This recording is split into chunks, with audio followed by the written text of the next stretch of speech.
हाँ जी क्लास, तो आज वाली क्लास में हम स्टार्ट करने वाले हैं class 10 chapter metals and non metal का नेक्स्ट पार्ट। इससे पहले वाली क्लास में हमने चैप्टर पार्ट 2 स्टार्ट करने वाले चलिए हम इससे पहले वाले पार्ट में हमने फिजिकल प्रॉपर्टीज केमिकल प्रॉपर्टीज देख ली थी। आज हम केमिकल प्रॉपर्टीज को आगे स्टार्ट करने वाले हैं। ठीक है, स्टार्ट करते हैं। ठीक है, आज का हमारा टॉपिक स्टार्ट होता है reaction of metal with non metals with non metal. यानी मेटल जब नॉन मेटल के साथ रिएक्ट करते हैं तो क्या हो। सबसे पहले से याद रखना कि मेटल और नॉन मेटल, मेटल्स और नॉन मेटल्स दोनों को ही ना अपने अपने क्लास 9 में क्या पढ़ा हुआ। फॉर एग्जांपल में मेटल लेते हैं, हाइड्रोजन लेते हैं, मेटल का हम एक एलिमेंट लेते हैं, कौन सा एलिमेंट लेते हैं, हम लेते हैं सोडियम। क्या लेते हैं, सोडियम। ये सोडियम का एटॉमिक नंबर क्या होता है 11। सोडियम का एटॉमिक नंबर क्या होता है 11। अब सोडियम को भैया स्टेबल रहने के लिए क्या करना होगा, इसको अपने शेल्स को पूरा करना होगा। सोडियम को स्टेबल रहने के लिए शेल्स को पूरा करना होगा। ठीक है, अब इसके पास कौन कौन शेल्स लगेगा, शेल्स के बारे में समझते हैं। क्लास 9 में पढ़ा होगा K shell, L shell, M shell, N shell. तो के शेल में 2 आते हैं, इसमें 8, इसमें 8, इसमें 8। मतलब चाहे मेटल हो चाहे नॉन मेटल हो, इनको स्टेबल रहने के लिए अपने शेल्स को पूरा करना पड़ता है। जो कि हमने एक क्लास में पढ़ा था, ऑक्टल जो भी था, इसे एक क्लास 9 क्लास में हमने अच्छे पढ़ लिया था। अब यहां पे आवाज नहीं, ये सब आप मतलब चाहे मेटल हो चाहे नॉन मेटल, इन सभी को स्टेबल रहने के लिए अपना ऑक्टल पूरा करना होता है। स्टेबल रहने के लिए भैया they have to complete their octet, complete octet. ठीक है, अब भाई देखो, जैसे मान लीजिए सोडियम के पास 11 इलेक्ट्रॉन्स है, तो भाई पहले ऑक्टल में कितने लगेंगे, 2 इलेक्ट्रॉन्स लगेंगे। दूसरे में कितने लगेंगे 8, 1 2 3 4 5 6 7 8। अब इसमें एक फालतू है। ठीक है, अब भाई तीसरे शेल को, या तो तीसरे शेल को पूरा करिए, तो दूसरे शेल को पूरा करिए। ठीक है, तो भाई एक शेल 7 इसको पूरा करने के 7 लेना पड़ेंगे। क्या करने पड़ेंगे, आवाज 7 लेने पड़ेंगे। भाई 7 में तो बहुत मुश्किल है, ये करेगा अपने इलेक्ट्रॉन को दे देगा, अपने इलेक्ट्रॉन को दे देगा। तो भाई जनरली मेटल जो होते हैं ना, ये क्या करते हैं कि लीव कर देते हैं, यूज देयर इलेक्ट्रॉन्स। ये जनरली मेटल जो होते हैं वो इलेक्ट्रॉन्स को लूज कर देते हैं।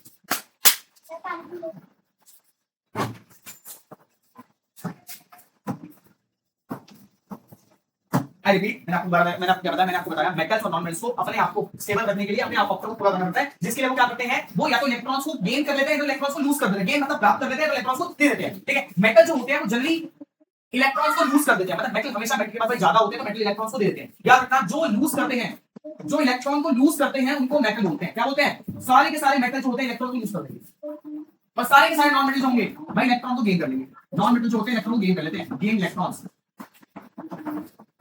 ठीक है भैया, अब इसीलिए भाई जो इलेक्ट्रॉन को लूज करता है उसके ऊपर प्लस का साइन आ जाता है, और उसको हम बोलते हैं कैटायन। क्या बोलते हैं, और जो भाई ये गेन करते हैं, गेन इलेक्ट्रॉन्स, ये प्राप्त कर लेते हैं इलेक्ट्रॉन्स को, और ये किससे लेते हैं तो उसके ऊपर नेगेटिव साइन आ जाता है, उनको एनायन बोलते हैं। क्या बोलते हैं, एनायन। क्लियर है। तो हमने देखा भैया मेटल और नॉन मेटल अपने ऑक्टो को पूरा करने के लिए आपस में रिएक्शन करते हैं। मेटल और नॉन मेटल अपने ऑक्टो को पूरा करने के लिए आपस में रिएक्शन करते हैं। ठीक है, नेक्स्ट आगे भाई आपको बोला गया है, तो यही से आपको बोलिए कि मेटल्स और नॉन मेटल्स, मेटल और नॉन मेटल अपने आप को पूरा करने के लिए, अपने ऑक्टो को पूरा करने के लिए आपस में रिएक्ट करते हैं। इसीलिए इसी के साथ आपको भैया MgCl2 मैग्नीशियम क्लोराइड का आपको एक डॉट स्ट्रक्चर बनाना है। क्या बनाना है, डॉट स्ट्रक्चर। डॉट स्ट्रक्चर कैसे बनाएंगे, डॉट स्ट्रक्चर कैसे बनाएंगे, नेक्स्ट क्वेश्चन देखिए। हमें बनाना है MgCl2 का डॉट स्ट्रक्चर। भाई काफी इंपॉर्टेंट क्वेश्चन है, डॉट स्ट्रक्चर। भाई जैसा बनाना वैसा बना के आना। देखो सबसे पहले इसमें भैया Mg है, मैग्नीशियम है, और क्लोरीन है 2 बार। क्लोरीन है इसमें 2 बार। Cl2 लिखा है, क्लोरीन 2 बार है। क्लोरीन कितनी बार है, 2 बार। इस बात पे रखना। अब Mg का एटॉमिक नंबर क्या होता है, एटॉमिक नंबर होता है 12। ठीक है, वैलेंसी क्या होगी इसकी, भाई मतलब कितने एक्स्ट्रा है इसके पास, भाई 2 एक्स्ट्रा है इसके पास। पहले से में 2 बार लेंगे, दूसरे भाई 2 8 2, तो इसके बाद 2 एक्स्ट्रा है, इसके बाद 2 एक्स्ट्रा। भाई 6 में से 2 को दे देगा, 6 में से 2 को दे देगा। तो भाई इसमें इसकी बैलेंस पे कौन सा ले लेगा भैया, इसमें 2 प्लस का साइन ले लेगा, क्योंकि 2 को गिव कर देगा, 2 को गिव कर देगा। ठीक है, आगे अब इसके बाद करते हैं क्लोरीन का एटॉमिक नंबर कितना होता है 17। एटॉमिक नंबर कितना होता है 17। इसकी वैलेंस सेल से हो गया, इसके बाद एक से बोलिए अब इसके शेल से हो जाएंगे, और इसकी वैलेंसी 2 प्लस हो जाएगी। ठीक है, अब इसके शेल से हो जाएंगे, पहले में 2 आ जाएंगे, दूसरे में 8 आ जाएंगे, तीसरे में 7 आ जाएंगे। अब तीसरे को पूरा लेके 8 होना चाहिए, तो 1 ले लेगा इससे। ठीक है, तो उसकी वैलेंसी क्या हो जाएगी 1 माइनस। वैलेंसी क्या हो जाएगी 1 माइनस। सेम इसके साथ होगा, इसका एटॉमिक नंबर क्या हो जाएगा भाई, इसका एटॉमिक नंबर 17। शेल्स कैसे हो जाएंगे इसमें, भाई पहले में 2, दूसरे में 8, तीसरे में 7। तो ये 7 ले सकता है, 1 ले लेगा, 1 माइनस का साइन, 1 माइनस का साइन करता है। अब इसको बनाएंगे कैसे, बना देखिए। सबसे पहले आपको करना है, सबसे बाहर का बनाना है, आपको अंदर के नहीं बनाना। अब हमने बनाया मैग्नीशियम, और ये इसके पास है 2 इलेक्ट्रॉन्स एक्स्ट्रा। ठीक है, अब ये क्लोरीन है, किसी रिएक्शन में उसको कोई दिक्कत नहीं है।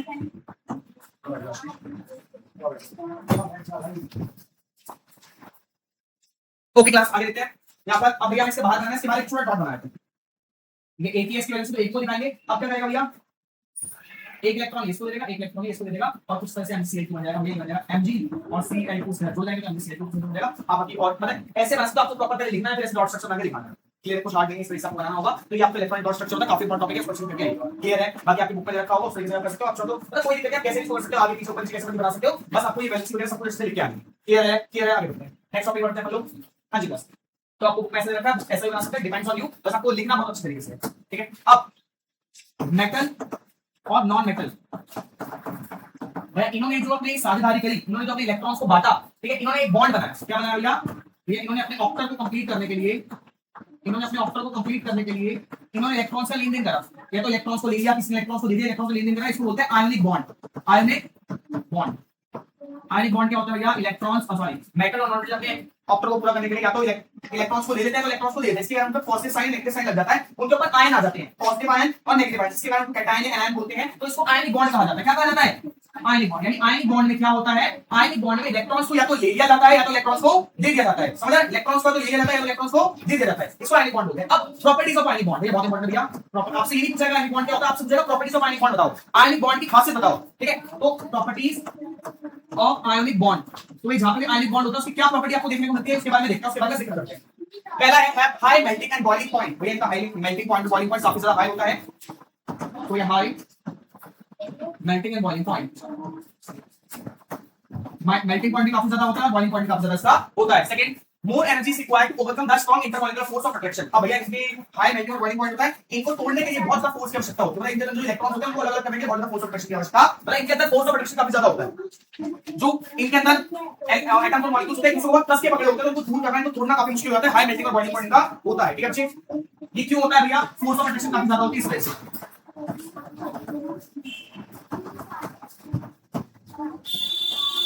मेटल्स आयनिक बॉन्ड का हाई मेल्टिंग और हाई बॉइलिंग पॉइंट क्यों होता है? क्योंकि इनका फोर्स ऑफ अट्रैक्शन होता है वो काफी ज्यादा होता है, फोर्स ऑफ अट्रैक्शन होता है वो काफी ज्यादा होता है इनके मेटल आयंस के बीच, इसीलिए। आगे सेकंड है generally soluble in water but insoluble in organic solvent like kerosene and petrol. Soluble in water, भैया पानी में तो घुल जाएंगे, लेकिन not soluble in kerosene and petrol, not soluble आवाज आई इन पेट्रोल एंड केरोसिन, लेकिन पेट्रोल और केरोसिन में नहीं घुलेंगे, पानी में घुल जाएंगे, पेट्रोल केरोसिन पे नहीं घुलेंगे, इस बात का ध्यान देना है। आगे थर्ड है conduct electricity in active form in molecular state in both cases free answer available for conduct electricity means. अब देखिए ये सॉलिड फॉर्म में इलेक्ट्रिसिटी कंडक्ट नहीं करेंगे, सॉलिड फॉर्म में do not conduct electricity, do not conduct electricity,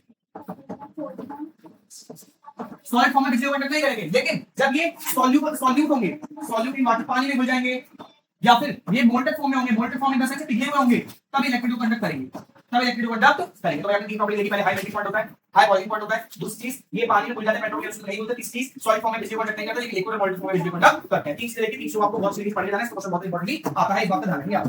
आगे आगे आगे आगे आगे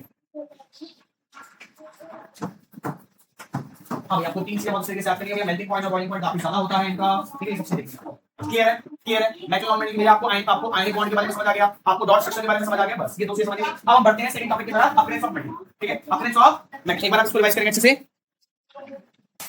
हाँ जी क्लास, तो अब आगे देखते हैं हम नेक्स्ट टॉपिक है हमारा अकरेंस ऑफ मेटल। अब हम देखते हैं भाई मेटल बनते कैसे हैं। हमने भाई मेटल के बारे में पढ़ा, भाई मेटल क्या होता है, एक सेकंड देखिए, हमने भाई मेटल के बारे में पढ़ा, मेटल क्या होता है, नॉन मेटल के बारे में पढ़ा, नॉन मेटल क्या होता है, बेटा वापस हमने इनकी फिजिकल प्रॉपर्टीज को देखा, फिजिकल प्रॉपर्टी क्या है इनकी भैया, हमने केमिकल प्रॉपर्टी के बारे में पढ़ा कि केमिकल प्रॉपर्टी किस तरह से काम करती है। अब हम देख रहे हैं इनकी अकरेंस, यानी मेटल बनते कैसे, ठीक है। तो इसके लिए आप क्या देखना भैया, देखिए सबसे पहले आपको कुछ वर्ड्स के बारे में पढ़ना है। पहला वर्ड है मिनरल। मिनरल क्या होता है बच्चे, देखो आपने ये सीधे वर्ड बार पढ़ा होगा, आपने काफी बार पढ़ा होगा मिनरल की ये जगह प्लेटिव और रिच इन मिनरल्स, आपने पढ़ा होगा प्लेटिव वाले पठार जो होते हैं बहुत सारे मिनरल्स पाए जाते हैं। इसका मतलब क्या होता है, मिनरल्स का मतलब क्या होता है, मिनरल्स का मतलब होता है कि जमीन के अंदर, पृथ्वी की सतह के अंदर मेटल पाए जाते हैं, मेटल की उपस्थिति है। मिनरल का मतलब होता है कि जैसे मान लीजिए मैं बात कर रहा हूं, मैंने एक एरिया खरीदा, यहाँ पे जमीन है, ये जगह है, यहाँ पर मैंने एक जमीन खरीदी, मान लीजिए 50 स्क्वायर फीट की जमीन खरीदी, ठीक है। अब मैंने जब इसके भैया नींव डलवाने के लिए मैंने इसको खुदाई करवाई, तो उसको काफी ज्यादा क्या मिला, काफी ज्यादा लोहे के अयस्क मिले पड़े और मिले। ये मैं बोलूंगा मेरी जमीन है, इसके अंदर काफी ज्यादा मिनरल्स है। क्या है, मिनरल्स। यहाँ पे मान लीजिए कि गवर्नमेंट ने मेट्रो बनवाने के लिए खुदाई स्टार्ट करी, खुदाई स्टार्ट करने के बाद उसको बहुत ज्यादा आयन की चीज, मतलब उसके अंदर खुदाई करते समय उनको बहुत लोहे के और मिले, आयन के और मिले, उनको सिल्वर के और मिले, उनको एल्यूमिनियम के और मिले, ठीक है। तो हम कह सकते हैं वो जो जगह है वो जैसे मिनरल है, मतलब बहुत मिनरल पाए जाते हैं, बहुत मिनरल पाए जाते हैं। एक बार डेफिनेशन पढ़ते हैं, compounds of metal present in the earth crust can be termed as mineral. कोई भी मेटल जो अर्थ क्रस्ट के अंदर पाया जाता है उसको मिनरल बोलते हैं। आवाज है यहाँ पे, कोई भी मेटल जो अर्थ क्रस्ट के अंदर पाया जाता है उसको मिनरल बोला जाता है। क्या बोला जाता है? मिनरल। क्या बोला जाता है? मिनरल। समझ आ रहा है? समझ आ रहा है? कोई भी मेटल जो अर्थ क्रस्ट के अंदर पाया जाएगा उसको हम बोलेंगे मिनरल। क्या बोलेंगे? मिनरल। ठीक है, आगे।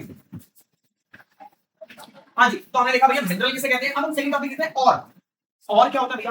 अब हमने देखा भाई जमीन के अंदर जो भी हमारा मेटल पाया जाता है उसको मिनरल बोलते हैं। अब जमीन की खुदाई करते समय हमें मान लीजिए बहुत बड़ा चट्टान मिला, इसके अंदर क्या है? बहुत सारा आयरन है, बहुत सारा लोहा है, तो उसको बोलूंगा आयरन और है, iron ore mineral from which metal can be economical obtain is called an ore. Example sulphide ore, carbonate ore, oxide ore, not all the metal are ore. वो मिनरल्स जिसके अंदर से किसी मेटल को निकाला जा सके, वो मिनरल जिसके अंदर से किसी एक मेटल को निकाला जा सके वो और कहलाता है। क्या कहलाता है? और। भाई मैंने जमीन से खुदाई करी, भाई जमीन के अंदर मेटल पाया गया तो उसको क्या बोलेंगे? जमीन के अंदर मेटल पाया गया, जमीन के अंदर मेटल पाएगा उसको मिनरल बोलेंगे। अब जब मैंने उस मेटल को निकाला, मैंने देखा इसके अंदर आयरन है, लोहा है बहुत सारा इसके अंदर, तो मैं उसको क्या बोलूंगा?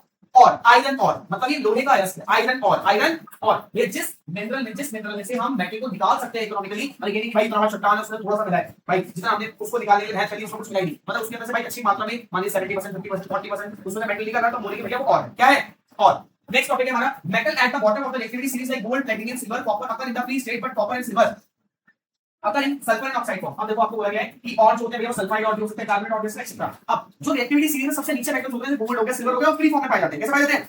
फ्री फॉर्म में। लेकिन जो रिएक्टिविटी सीरीज के ऊपर मेटल होते हैं वो फ्री फॉर्म में नहीं पाए जाते। कहने का मतलब क्या है?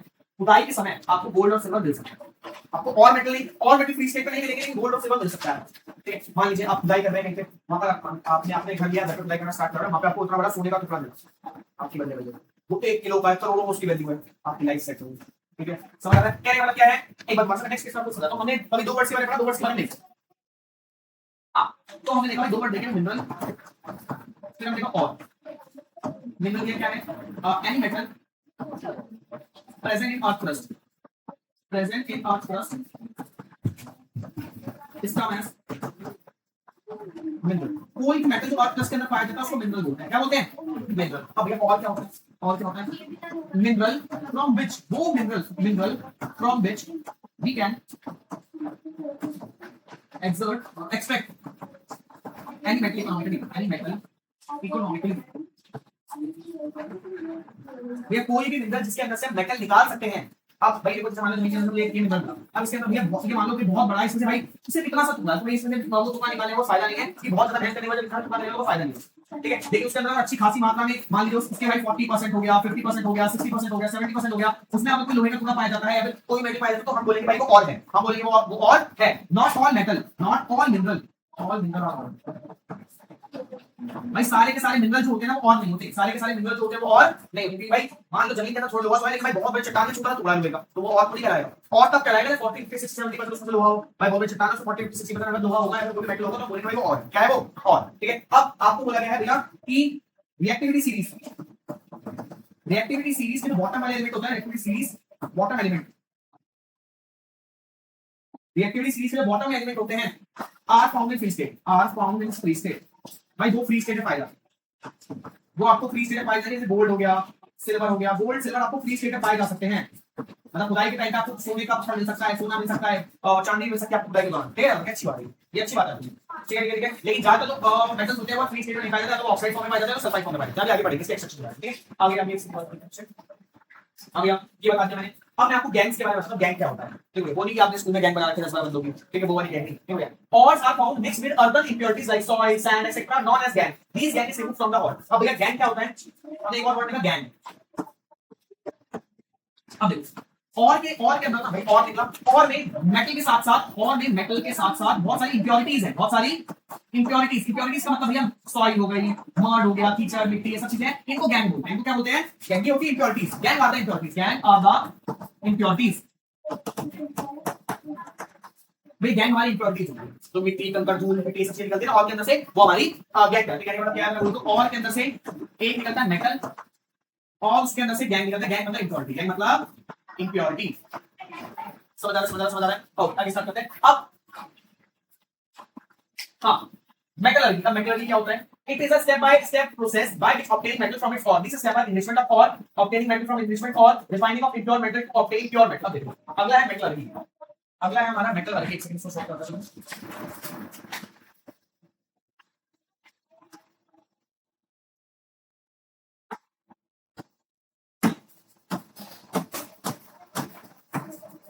देखो अब हमने देखा मेटलर्जी, भाई क्या है मेटलर्जी? प्रोसेस है, step by step process, step by step process. क्या करता है ये भैया? और से ना मेटल निकालने तक का सफर है, और से मेटल निकालने तक का सफर है। इसके अंदर 3 स्टेप्स आते हैं, इसके अंदर 3 स्टेप आते हैं। सबसे पहले एनरिचमेंट ऑफ और, एनरिचमेंट ऑफ और यानी जमीन के अंदर से और को निकालना। भाई देखो लोहा चाहिए, लोहे के लिए सबसे पहले जमीन के अंदर से खुदाई करके निकाला जाएगा, जमीन के अंदर से और निकाला जाएगा, एनरिचमेंट ऑफ और, एनरिचमेंट ऑफ और। दूसरा होगा ऑब्टेनिंग मेटल फ्रॉम और, ऑब्टेनिंग मेटल फ्रॉम और, यानी और के अंदर से मेटल प्राप्त करा जाए। जो हमने और निकाला उसके अंदर से मेटल निकाला जाए, मतलब उसने गैप हटा दिया, मेटल प्राप्त कर लिया जाए, गैप हटा दिया, मेटल प्राप्त कर लिया जाए। तीसरा स्टेप क्या होता है? तीसरा स्टेप होता है refining of, refining of obtain metal. भाई जो मेटल हमें प्राप्त हुआ है उसको रिफाइन करना पड़ेगा, obtain metal, refining of obtain metal. भाई जो मेटल हमें प्राप्त हुआ है उसको रिफाइन करना पड़ेगा। 3 स्टेप होते हैं मेटल के अंदर। मेटल की अच्छा क्वेश्चन भी है यहां से। ठीक है बच्चे, ठीक है बच्चे, मैंने आपको क्या बताया? मैंने आपको बताया कि मेटलर्जी का ऐसा मेटल का एक स्टेप बाय स्टेप प्रोसेस है, जैसे मैगी बनाते हैं, मैगी बनाने का प्रोसेस होता है, ऐसे ही मेटलर्जी का प्रोसेस है मेटल प्राप्त करने का। ठीक है ठीक है ठीक है ठीक है। जैसे मान लो मुझे एक लोहे की छड़ी चाहिए, तुम लोगों को मान लिया, अब वो लोहा मैं खुद से लाऊंगा, ठीक है? तो लोहा लाने के लिए हमें मेटलर्जी प्रोसेस का इस्तेमाल करना होगा। मेटलर्जी का स्टेप पहले क्या होता है? जमीन के अंदर से खुदाई करके और निकाला जाए, मतलब मेटल को और निकाला जाए। तो हाँ भैया ठीक है, मेरे बच्चे बोला भाई जाओ जमीन के अंदर से और निकाल लाओ, तो चंचल को बोला भाई चंचल लेके आई मेटल, चंचल जमीन के अंदर खुदाई करके लाई, उसमें भाई मेटल और लेके आई। फिर दूसरे बच्चों को मैंने बोला आशीष को, मैंने आशीष भाई को बोला भाई इसमें से लोहा निकालो, तो आशीष भाई ने क्या करा? उसमें से उसको धो दिया, मिट्टी वगैरह अलग कर दी, मतलब गैंग वगैरह अलग कर दिया, मेटल अलग कर दिया। अब तीसरा काम क्या हुआ? जो मेरे पास मेटल बचा उसको रिफाइन करना, उसको रिफाइन करना, और जो मेरे को चाहिए वो शेप में डाल दो। ठीक है, तो मैंने उससे डंडा बना दिया और आपको बताइए। समझ आ रहा समझ आ रहा समझ आ रहा भैया? तो मेटलर्जी समझ गया। पहला काम क्या होता है? एनरिचमेंट ऑफ और, यानी और प्राप्त करो, और लेके आओ, जमीन के अंदर से और निकाल के लाओ। दूसरा ऑब्टेन मेटल फ्रॉम और के अंदर से मेटल निकालो, और के अंदर से नहीं वो स्टेप है, इसमें गैंग को हटा दिया जाता है। तीसरा रिफाइनिंग ऑफ मेटल, मेटल को रिफाइन करना, ये आगे पढ़ेंगे। ये पढ़ गया एनरिचमेंट ऑफ और को कैसे निकाला जाएगा, जमीन के अंदर खुदाई करके निकाला जाएगा, माइनिंग करके निकाला जाएगा। दूसरा ऑब्टेनिंग ऑफ मेटल, भाई और में से मेटल कैसे प्राप्त किया जाएगा? भाई गैंग्स को साइड करते हैं, मेटल को अलग कर देंगे। ठीक है, तीसरा रिफाइन करने का, जो हमें चाहिए उस शेप में हम डाल देंगे। ठीक है ठीक है, ये हमारा मेटल की वाला स्टेप हो चुका है। आगे मेटल की हो चुका है, ऑब्टेनिंग मेटल। अब देखते हैं मेटल कैसे प्राप्त किया जाता है, लोहे के सीरीज से। ठीक है, पहले यहां तक क्लियर करिए। मैंने आपको हाँ, मैंने अभी आपको की टर्म्स बताया, मैंने आपको की पॉइंट बताया, उनके बारे में आप सोचिए समझिए। पहले मैंने बताया मिनरल क्या होता है, दूसरा मैंने बताया और क्या होता है, और के बाद हमने पढ़ा गैंग क्या होता है, गैंग के बाद हमने पढ़ा मेटलर्जी क्या होता है। ठीक है, हमने पढ़ा मेटलर्जी, इसमें काफी इंपॉर्टेंट है, मेटलर्जी क्वेश्चन के बारे में आता है क्या। अब हम अगला देखते हैं obtaining of metal from, obtaining of metal.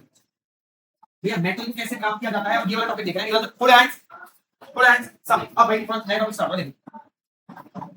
सबसे पहला, अब हमारे पास बहुत सारे मेटल होते हैं, कुछ होते हैं हाईली रिएक्टिव, कुछ होते हैं हाईली रिएक्टिव, कुछ होते हैं मिडिल रिएक्टिव, कुछ होते हैं लीस्ट रिएक्टिव। तो सबसे पहले हम पढ़ेंगे भैया जो लीस्ट रिएक्टिव मेटल होते हैं ना, भाई सबसे कम रिएक्टिव उनको कैसे निकाला जाता है, लीस्ट रिएक्टिव एलिमेंट्स को, लीस्ट रिएक्टिव मेटल को कैसे प्राप्त किया जाता है। ठीक है ठीक है ठीक है। इसके बाद जमीन के अंदर से लीस्ट रिएक्टिव एलिमेंट को कैसे प्राप्त किया जाता है इसके बारे में देखेंगे। सेकंड देखेंगे मिडिल रिएक्टिव एलिमेंट के बारे में, मिडिल रिएक्टिव एलिमेंट, जो मिडिल रिएक्टिव एलिमेंट होते हैं ना उनको कैसे प्राप्त किया जाता है। मिडिल रिएक्टिव एलिमेंट मेटल, भाई मिडिल रिएक्टिव मेटल के बारे में देखेंगे। इसके बाद हाई रिएक्टिव एलिमेंट्स, भाई जो हमारे हाई रिएक्टिव एलिमेंट होता है सोडियम पोटेशियम, उनको कैसे प्राप्त किया जाता है, इनके बारे में देखेंगे। सबसे पहले रिएक्टिव मेटल, इनके बारे में देखेंगे। तो अभी पहले आप इन सबको रिकॉल करो, उसके बाद हम इनकी तरफ बढ़ेंगे। ठीक है हाँ जी गाइस, तो अब हम एक बार देखने वाले हैं कि हम जो ये मेटल्स हैं, भाई हमने देखा मेटल अलग अलग तरह के होते हैं, लीस्ट रिएक्टिव भी होते हैं, मिड रिएक्टिव होते हैं, और हाई रिएक्टिव भी होते हैं। इनको कैसे निकाला जाता है? सबसे पहले स्टार्ट करें लीस्ट रिएक्टिव से, जो सबसे कम रिएक्टिव होते हैं उनको कैसे निकाला जाता है। तो इसके पहले आप देखिए यहाँ पे, हाँ देखिए आपको यहाँ पे क्या बोला गया है, आपको बोला गया है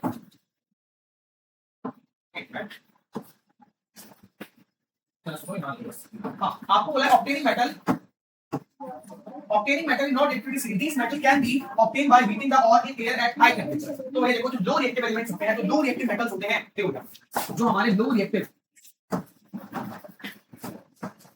रिएक्टिव मेटल होते हैं, लेकिन इनको प्राप्त करना बहुत आसान होता है, इनको निकालना सबसे ज्यादा आसान होता है, सुपर इजी। जैसे मान लो अगर मैं आपको टेस्ट में बोलूं 2 का टेबल लिख दो तो इजी रहेगा ना आपके लिए, सिर्फ वैसा ही इजी होता है। इसमें क्या करते हैं, सिर्फ भैया जो भी और होता है ना, जो भी मेटल और होता है उसको सिर्फ हीट कर देते हैं। उसको क्या करते हैं भैया, उसको हीट करते हैं, मेटल जो हमारा गैंग होगा उधर सिर्फ हमें और को हीट करना होता है, जिससे हमें ये मेटल प्राप्त हो जाता है। ये जो लीस्ट रिएक्टिव एलिमेंट्स है, लीस्ट रिएक्टिव मेटल है, उनको प्राप्त करना बहुत आसान होता है, लीस्ट रिएक्टिव एलिमेंट को प्राप्त करना बहुत आसान होता है। ठीक है ठीक है, आगे देखते हैं नेक्स्ट।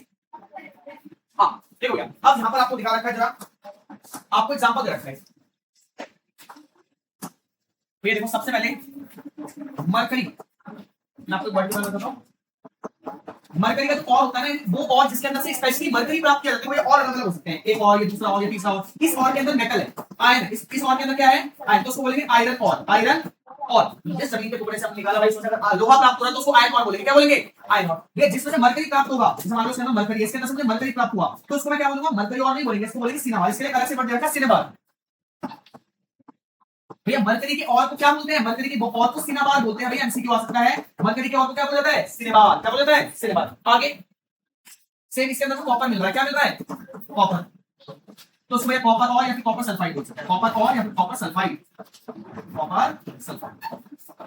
ठीक है ठीक है। अब हमने और के बारे में समझा, और क्या होता है भैया? और भाई जिस और के अंदर जो मेटल मिलता है उसको उसका नाम दे देते हैं, उसका नाम देखिए भाई। इसमें से आयरन मिल रहा है, उसको आयरन बोलते हैं, इसमें से मरकरी मिल रहा है, उसको मरकरी और या फिर सिनेबार, मेनली इसमें सिनेबार बोला जाता है। इसके अंदर कॉपर मिल जाता है, उसको कॉपर और या फिर कॉपर सल्फाइड बोला जाता है। ठीक है, आगे बढ़िया बात है यहां पे। इन तीन लड्डू को साइड कर देते हैं, आगे देखते हैं अपन लोग। हाँ जी, तो अब देखो मरकरी को सिनेबार से अलग कैसे किया जाता है, मरकरी को उसके और से अलग कैसे किया जाता है, इसके बारे में देखते हैं। मरकरी जो है सबसे लीस्ट एक्टिव एलिमेंट है। एक बार दोबारा से please please stop calling me a fearless zebra. Instead learn how copper makes silver gold. भाई लोग एक्टिव एलिमेंट के नाम मरकरी आता है, लोग एक्टिव एलिमेंट के नाम मरकरी आता है। तो हम लोग एक्टिव एलिमेंट के बारे में देखते हैं। मरकरी होता है लोग एक्टिव एलिमेंट होता है। अब लोग एक्टिव एलिमेंट भैया हम पीछे बता सकते हैं इसके बारे में। मरकरी जो तो लोग एक्टिव एलिमेंट के अंदर आता है, इसको कैसे अलग करते हैं? तो मरकरी जो है, मरकरी का और जो होता है सिनेबार जो होता है, ये कौन सी फॉर्म में पाया जाता है? सल्फाइड फॉर्म में पाया जाता है। भाई सल्फाइड फॉर्म को पहले गर्म करके हम ऑक्साइड फॉर्म में बनाते हैं, ऑक्साइड फॉर्म को गर्म करके हम मेटल फॉर्म में बनाते हैं, और मेटल को और गर्म करना है तो रिफाइन होता है। क्या होता है? आपको ये स्ट्रेटजी, ये फ्लो चार्ट याद रखना है। देखो सबसे पहला लो रिएक्टिव एलिमेंट के बारे में देखते हैं। किसके बारे में देखते हैं? Low reactive element, low reactive element याद रखना, बहुत इंपॉर्टेंट टॉपिक है भैया। लो रिएक्टिव मेटल कैसे अलग जाता है? इसमें हमने पहली चीज देखी, हम पढ़ रहे हैं मरकरी। भाई मरकरी को उसके और से अलग कर रहे हैं, मरकरी के और को क्या बोलते हैं? सिनेबार, उससे अलग करना सीख रहे हैं।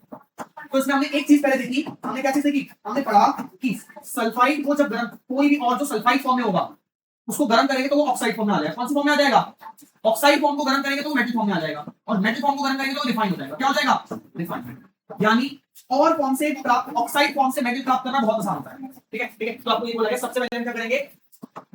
HDS यानी मरकरी सल्फाइड, मरकरी सल्फाइड को गर्म करेंगे Hg को हो जाएगा मरकरी ऑक्साइड हो जाएगा। इसको और गर्म करेंगे तो ये मरकरी बन जाएगा, सिर्फ ऑक्सीजन बन जाएगा। और गर्म करेंगे मरकरी प्योर बन जाएगा। क्या हो जाएगा? मरकरी यानी मरकरी हमारे पास प्योर हो गया। Clear clear clear. मैंने लो रिएक्टिव एलिमेंट में आपको सीरीज बताई। सल्फाइड फॉर्म को जब गर्म करते हो वो ऑक्साइड फॉर्म में आ जाता है, ऑक्साइड फॉर्म को गर्म करते हो वो मेटल फॉर्म में आता है, मेटल फॉर्म को गर्म करते हो वो रिफाइन हो जाता है। ठीक है ठीक है ठीक है, समझ रहा भाई। आपको ये रिएक्शन भी, ये रिएक्टिविटी बहुत है, ये इक्वेशन याद रखना। ठीक है ठीक है ठीक है। एक बार दोबारा से अलग पेज समझते हैं। आपके सामने क्वेश्चन क्या आएगा? Next describe how mercury is extracted from its ore, extracted from cinnabar, या फिर from its ore,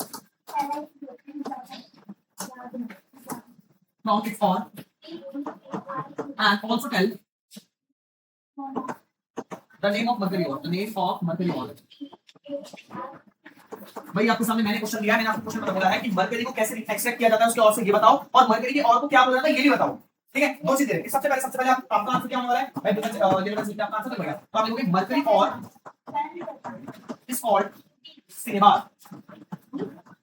भाई मरकरी के और को सिनेबार बोला जाता है। क्या बोला जाता है? सिनेबार। अब सबसे पहले आपको ऐसे लिखना भैया, सल्फाइड को गर्म करेंगे तो ऑक्साइड फॉर्म में आएगा, या फिर ये भी लिखने की, ये लिखने की बजाय ये मत लिखो भाई। मैंने आपको समझाया था, ये मत लिखो। आपको सीधा क्या करना है? आपको लिखना है मरकरी सल्फाइड को गर्म कर रहे हैं, मरकरी ऑक्साइड बन रहा है, मरकरी ऑक्साइड को गर्म कर रहे हैं, मरकरी बन रहा है, और मरकरी को गर्म कर रहे हैं, मरकरी प्योर बन रहा है। या आंसर ठीक है। इसके ऊपर पहले आप यहां पे लिख देना है मरकरी सल्फेट है, मरकरी सल्फाइड, इसको गर्म करा तो मरकरी ऑक्साइड बना, मरकरी ऑक्साइड। इसको गर्म करा तो भाई मरकरी मेटल आ गया हमारे पास, इसको गर्म करा तो मरकरी प्योर हो गया, मरकरी प्योर। इस तरीके से आपको ये 2 नंबर मिल सकते हैं। जो आपके केस बेस वाले क्वेश्चन आते हैं, केस बेस वाले क्वेश्चन, उसमें ऊपर पहला नाम दिया जाता है, है ना? नीचे आपको क्वेश्चन दिए जाते हैं, पहला पॉइंट 1 नंबर का, दूसरा पॉइंट 1 नंबर का, तीसरा पॉइंट 2 नंबर का, या ऐसे क्वेश्चन 4 नंबर के क्वेश्चन आते हैं वाले वाले। इसमें आपका तीसरा पॉइंट ऐसे क्वेश्चन को रिप्रेजेंट करेगा, तीसरे पॉइंट में ऐसा क्वेश्चन आएगा, और इसमें आपको 2 लाइन लिखनी होगी, 2 लाइन के 2 नंबर मिलेगा, यार ऐसे क्वेश्चन में आएगा। और आई मैं आपको दूसरा सकता हूं, इस चैप्टर केस में बनेगा, ऐसे क्वेश्चन मिलेंगे आपको, ये देखने को मिलेगा। आपको रिएक्टिविटी सीरीज में जरूर एक्स एक्स में जरूर आएगा क्वेश्चन, याद रखना। ठीक है ठीक है ठीक है ठीक है। अब ऐसा भी हो सकता है कि मरकरी के और का नाम पहले उसको पूछ ले और 2 नंबर में इसका एक्सेप्शन पूछना, ऐसा भी हो सकता है। ठीक है ठीक है ठीक है, ऐसा क्वेश्चन आ सकता है, याद रखना बस। ठीक है ठीक है ठीक है, आगे बढ़ते हैं आगे बढ़ते हैं। समझ आ गया? गाइस समझ आया आपको?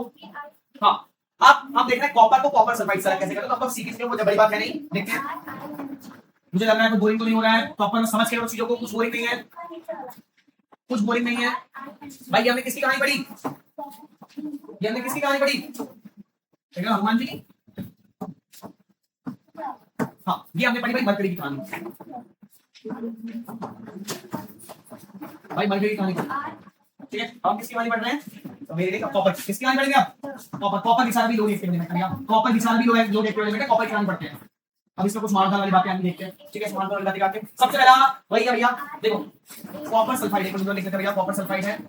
कॉपर सल्फाइड को जब गर्म करा तो कॉपर ऑक्साइड बन गया। अब इसको भैया और सल्फर डाइऑक्साइड गैस निकली। अब इसको जब गर्म करा कॉपर ऑक्साइड को, तो कॉपर बना और ऑक्सीजन कैसा लगेगा? ठीक है, ठीक है, देखो ये रिएक्शन बोलो, ये रिएक्शन लगना है, रिएक्शन से लगना है, बहुत रिएक्शन लगना है, रिएक्शन को ये वाले पढ़ रहे हैं। आगे देखिए बहुत सारी चीजें हैं। देखो ये क्या है? Copper sulphide. ये क्या है? Copper sulphide. गर्म करते हो, ये हीट करते हो, ऑक्सीजन रिएक्ट करता है, जलाया इसको, ऑक्सीजन रिएक्ट कर रहा है, मतलब ये कॉपर सल्फाइड था पहले, कॉपर सल्फाइड था।